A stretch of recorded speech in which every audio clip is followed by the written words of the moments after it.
Si tu es sur cette vidéo aujourd'hui, c'est que tu t'apprêtes à faire un aerox. Et je vais te donner 5 conseils pour performer lors de ton aerox. Pour performer, je ne veux pas dire que tu vas faire 50 minutes, hein, évidemment, mais que tu feras un temps bien plus convenable que tu n'aurais fait si tu n'avais pas suivi ces conseils.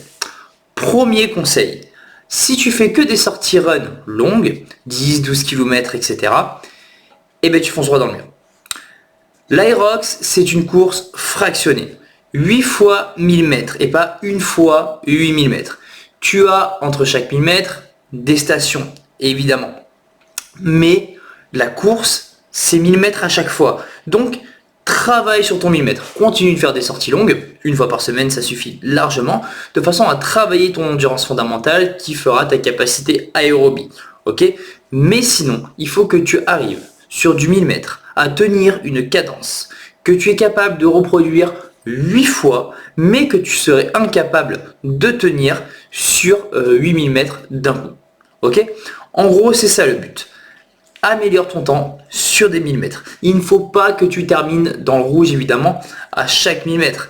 Il faut vraiment que tu arrives, que ton cardio soit quand même monté, mais pas trop, de façon à pouvoir produire un effort derrière.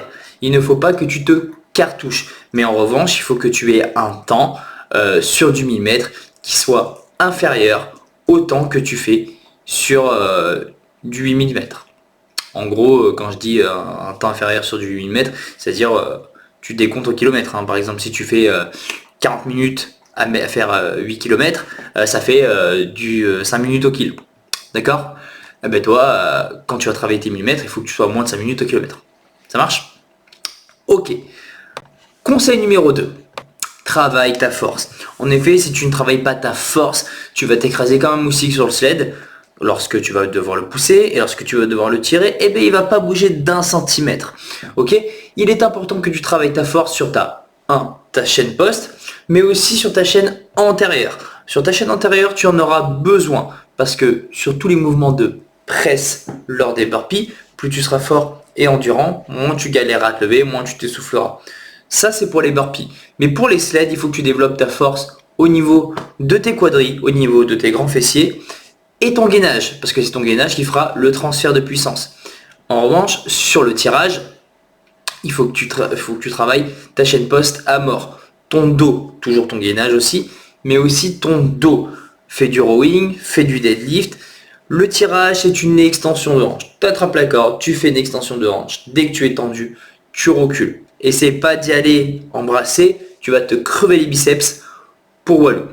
Ok, ça marche ? Donc développe ta force, arrête de croire que c'est que en faisant des WOD hyper longs ou des entraînements vraiment type aerox où tu vas enchaîner du ski erg, un peu de course, des wall balls, machin, que tu vas progresser. Non, développe ta force. En développant ta force, tu seras plus à l'aise sur les stations et donc tu subiras moins, tes stations, tu les feras plus vite et tu pourras repartir en meilleur état sur tes runs. Ok ? Troisième point, les ergos. Les ergos. Donc quand je dis les ergos, je dis c'est tout ce qui est ski erg et rameur. Il y a beaucoup de gens qui savent pas en faire. Beaucoup de gens qui savent vraiment pas en faire. Gros big up à Evoli derrière. Oui, mon chien s'appelle Evoli.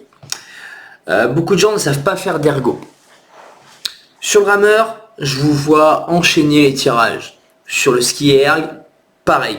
Et ben laisse-moi te dire déjà que tu te crames en faisant ça. Idem, ceux qui mettent résistance 10, incompréhensible. Vous vous cramez bêtement. Si tu fais ça, par exemple, tu te mets en résistance 10 sur du rameur, ok, peut-être qu'il y aura un peu plus de puissance sur la roue à inertie et que les mètres vont monter peut-être un tout petit peu plus vite.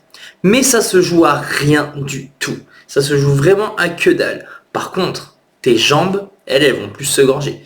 Tu vas dépenser beaucoup plus d'énergie. Et quand tu vois ce que tu as derrière, compliqué.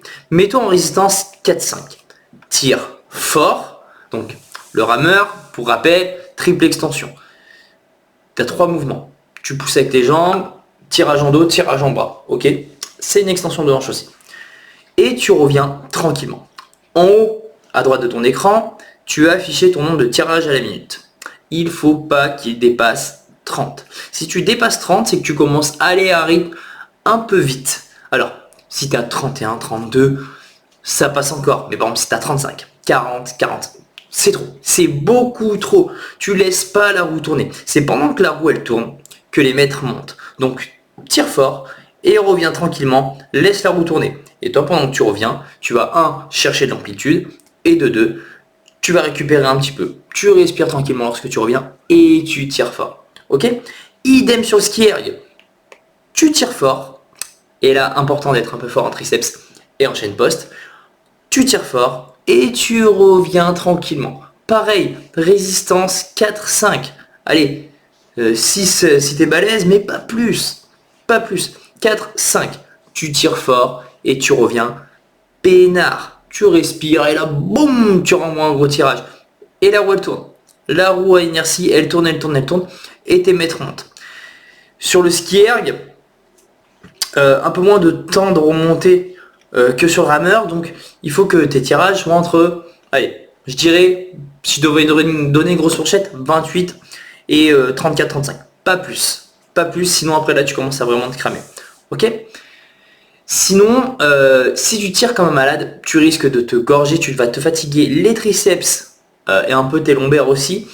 Et ça va te coûter sur les burpees. Sur la hammer, tu vas te gorger les jambes et ça va te coûter sur les fentes, sur les wall balls et sur ton run.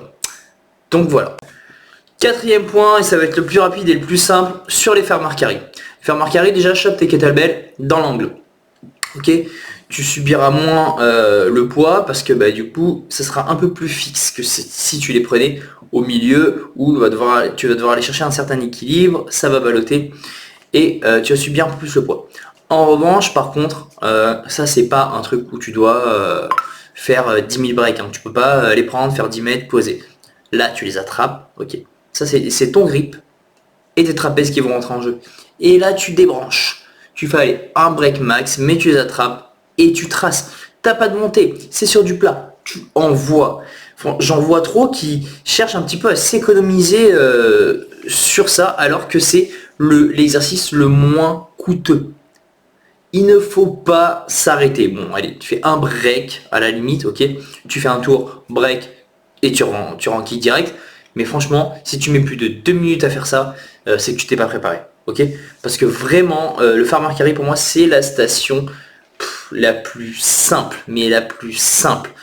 T'attrapes des kettlebells et tu traces. T'as juste à faire ça, on te demande pas de courir, t'as une marche rapide, tu envoies. Franchement, t'as pas besoin de préparation plus que ça. Si tu fais du deadlift et du rowing, pour préparer sur ton sled pull et un peu sur ton ski erg, parce que oui, du deadlift c'est important pour le ski erg, notamment pour la chaîne poste, et farmer carry, kékette, hein, tu l'auras facilement. Cinquième conseil, c'est un conseil que moi je te donne parce que lorsque j'ai fait mon premier Aerox, je me suis gouré. C'est 3 in, pas 3 tours. Tu sors au out, tu passes une fois devant le in, une deuxième fois devant le in, et au troisième in, tu rentres. Moi je me suis dit, en fait au bout d'un moment, tu sais, ton cerveau il est plus trop oxygéné, c'est un peu, voilà, il n'y a plus rien qui se touche. Et tu te demandes en fait, putain merde, c'est quoi? C'est 3 tours, 3 in, qu'est-ce que je fais? C'est 3 in. Tu passes une première fois, tu sors du out. Tu passes une première fois dans le in, une deuxième fois, et au troisième tu rentres. Hein. C'est pas, tu rentres pas au quatrième, tu rentres au troisième in. Ouais, parce que je me suis bourré. Bon, c'était sur mon premier Aerox que j'avais fait avec ma conjointe. Et c'était juste pour un peu pour le fun. C'était histoire de partager ça ensemble. Mais bon, ça fait chier parce qu'on a fait un tour de run en plus sur les 2 derniers runs. Donc un peu relou. Ça nous avait un peu tué notre temps. Mais bon, après, on ne cherchait pas spécialement à faire un gros temps. C'était surtout pour s'amuser. Si je veux faire un gros temps, je le fais tout seul. Voilà. Et c'est ce qui va se passer d'ailleurs. Je vais en faire un tout seul et j'aimerais bien faire au moins sub 1h05. On verra. Ça roule?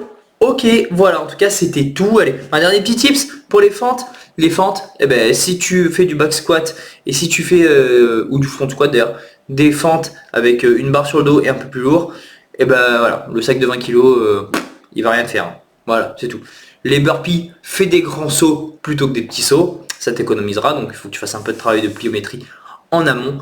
Et puis c'est tout. Le reste, c'est quéquette. Allez, sur ce, abonne-toi pour plus de conseils. Je vous dis bye bye et à la prochaine.